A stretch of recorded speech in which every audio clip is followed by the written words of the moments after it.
फेसबुकवरील स्पष्टवक्ता अकाउंटवरून समाजविरोधी वक्तव्ये, पद्मशाली युवक संघटनेचा संताप, पोलीस आयुक्तांकडे निवेदन. सोलापूर. गेल्या काही दिवसांपासून फेसबुकवर स्पष्टवक्ता या नावाने चालवल्या जाणाऱ्या अकाउंटवरून पद्मशाली समाजाबाबत अपमानास्पद, दिशाभूल करणारी आणि समाजात मतभेद निर्माण करणारी वक्तव्ये व कमेंट्स करण्यात येत आहेत. या प्रकारामुळे समाजामध्ये तीव्र संतापाची लाट उसळली असून पद्मशाली युवक संघटनेच्या वतीने संबंधितावर कठोर कारवाईची मागणी करण्यात आली आहे.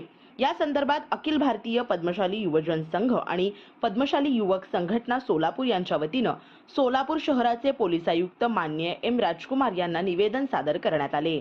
समस्त पद्मशाली समाजाच्या वतीने बोलताना अखिल भारतीय पद्मशाली युवजन संघाचे अध्यक्ष माननीय श्री श्रीनिवास भाऊ संघा यांनी सांगितले की स्पष्टवक्ता या अकाउंटवरून करण्यात येणाऱ्या पोस्ट आणि कमेंट समाजात तणाव निर्माण करणाऱ्या आहेत.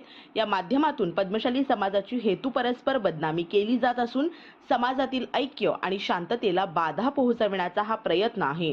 त्यामुळे अशा समाजकंटकांविरुद्ध तात्काळ गुन्हा दाखल करून कठोर कायदेशीर कारवाई करावी. यानंतर पद्मशाली युवक संघटनेचे अध्यक्ष माननीय श्री शेखर कटकम यांनी सांगितले की सोशल मीडियाचा गैरवापर करून समाजात विषारी वातावरण निर्माण करण्याचे प्रकार वाढले आहेत. अशा प्रवृत्तीवर आळा घालण्यासाठी प्रशासनाने कडक आणि नमुना ठरणारी कारवाई करणे अत्यावश्यक आहे.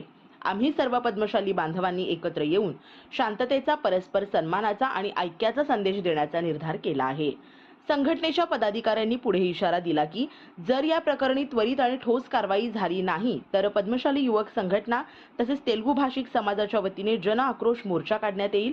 समाजात शांतता, ऐक्य आणि परस्पर सन्मान टिकवण्यासाठी पोलीस प्रशासनाने तातडीने आणि गांभीर्याने हस्तक्षेप करावा.